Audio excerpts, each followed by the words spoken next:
A Michigan school district is now being sued for $1 million by a father after a student on a school bus cut off his 7-year-old daughter's hair.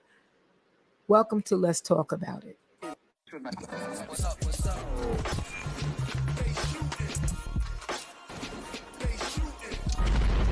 Welcome to Let's Talk About It, where we give it to you raw and uncut. The podcast show where we speak what's on our mind. Now here's your host, Amina G.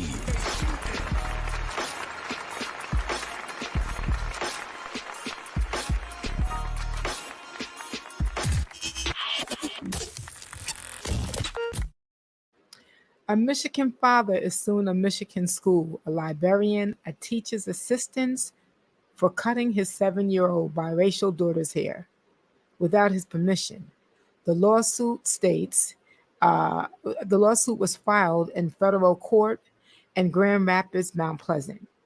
The lawsuit alleges that his daughter's constitutional rights have been violated, racial discrimination, ethnic intimidation, intentional infliction of emotional distress, and assault and battery.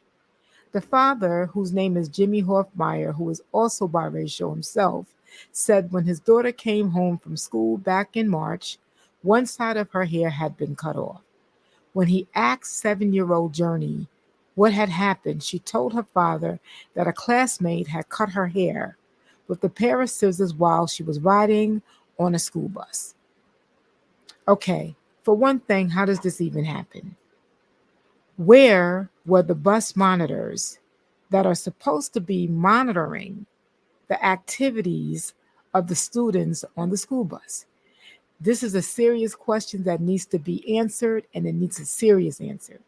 And why did a child on a school bus have a pair of scissors that sharp enough to cut off another child's hair? These are questions that need to be answered. Where was the school bus monitor when this was taking place? Now, the father said that he has complained to the principal concerning this incident.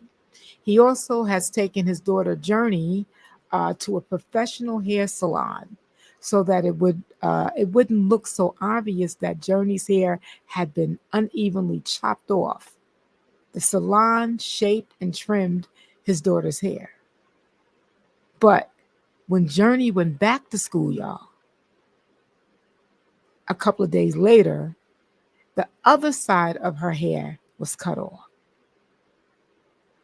After he had just taken her to the salon to get her hair fixed, she goes back to school and the other side is chopped off. Now, when Jim asked his daughter Journey what happened, again, the 7-year-old told her father that this time it was not a kid, another student, that cut her hair off, but it was her school teacher that cut her hair. After the father had taken her to get her hair trimmed and cut evenly, she goes back to school and the school teacher then cuts her hair again, takes a pair of scissors and cut her hair again. Journey said the teacher told her that she's cutting her hair so that it can be even. Now, again, this was after the father had already taken his daughter to a professional hair salon to have her hair fixed from the first unauthorized student haircut that happened on the school bus. Now, Journey's mother, who was white, and the school teacher is also white, filed a lawsuit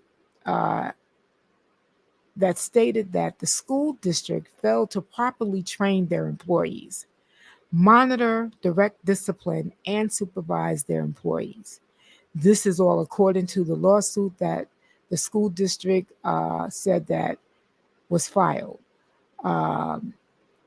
Journey's hair, and also the school teachers that had the school teacher that cut Journey's hair was also reprimanded.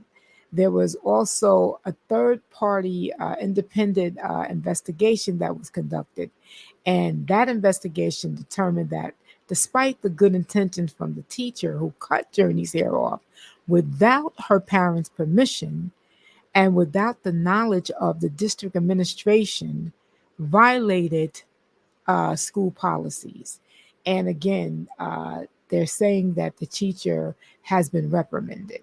Yeah. There were also two other employees that were aware of the situation, but they chose to keep their mouths shut and not say anything. They never reported the incident to the principal office. All three employees have since apologized. Um, I'm sorry, but I'm sorry is just not enough. It's just not enough. This is a 7-year-old that has had her hair cut off.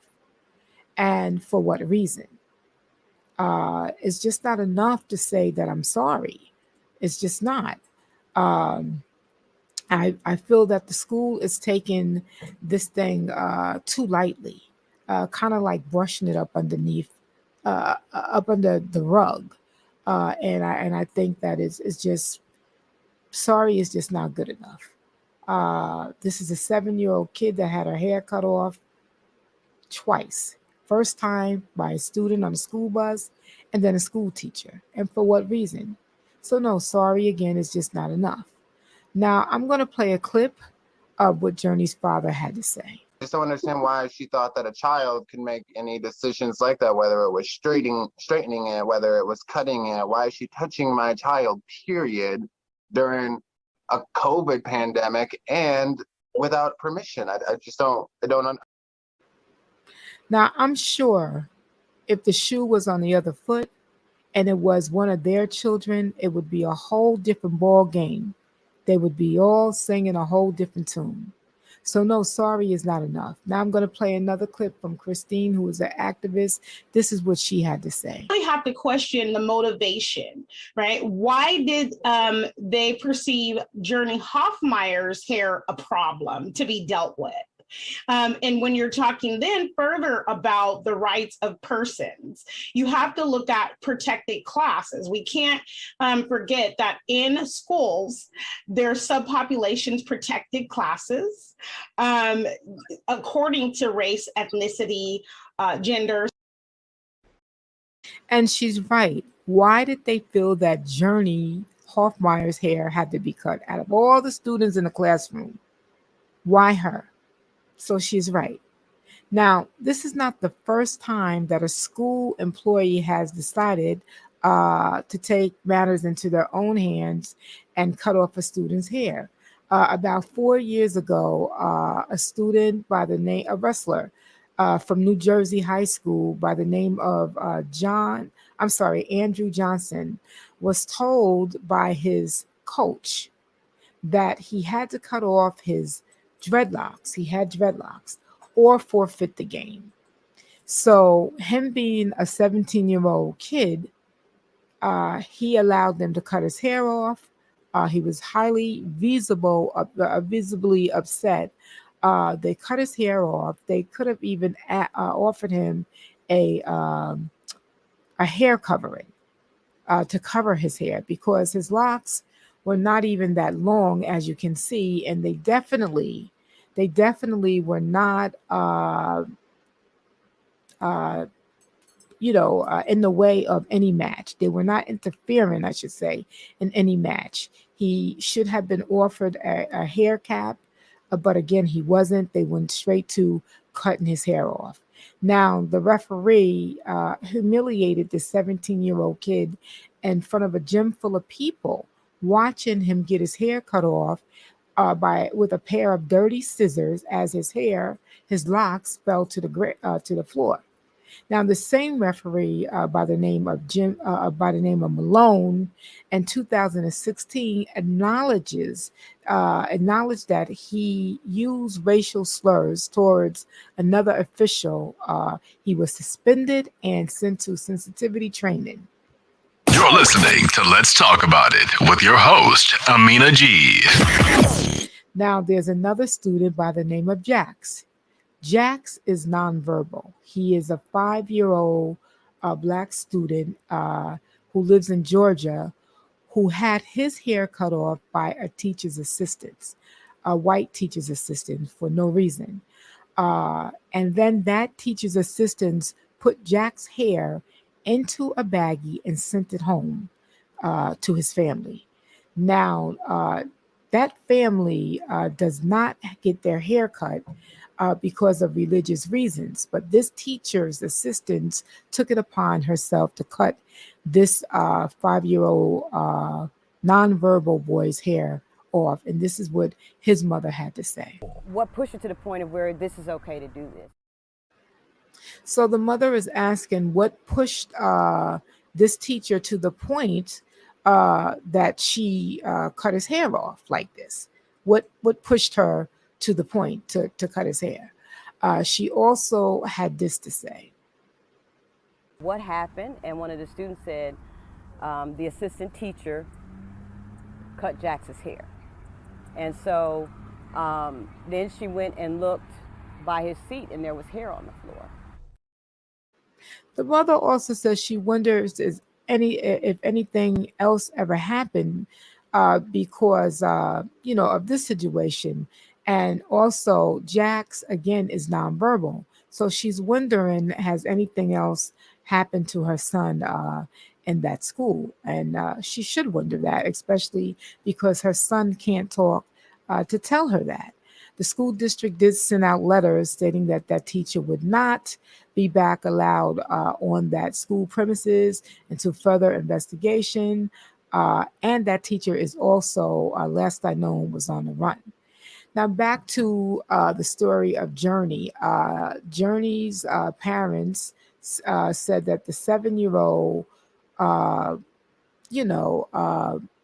the school never spoke to either one of them, the parents or Journey. The school district never spoke with the parent or the student.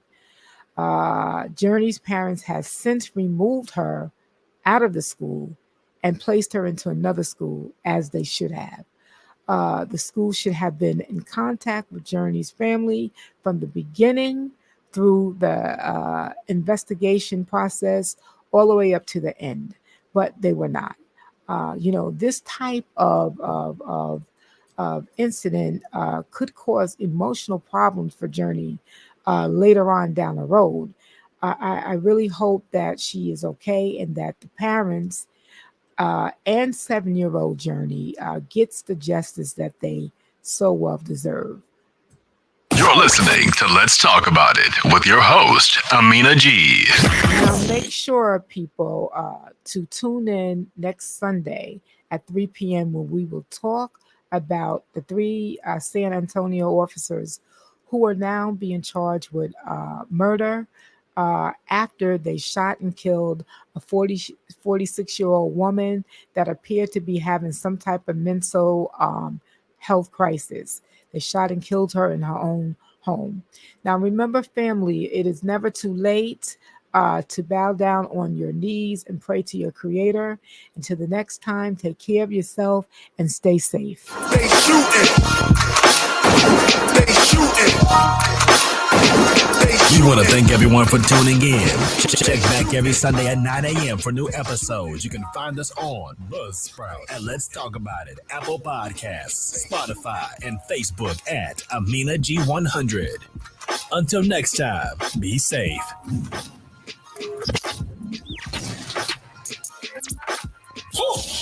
You have been listening to Let's Talk About It with your host, Amina G. Let's talk about it with Amina G. Welcome to Let's Talk About It, where we give it to you raw. The podcast that deals with issues America needs to hear. I mean, the more we talk to them about it, the more we fight about it, the more we march, the more we fight against it. And you can find it just about anywhere online. You have no excuse not to listen. Find Let's Talk About It with Amina G on Spotify, Buzzsprout,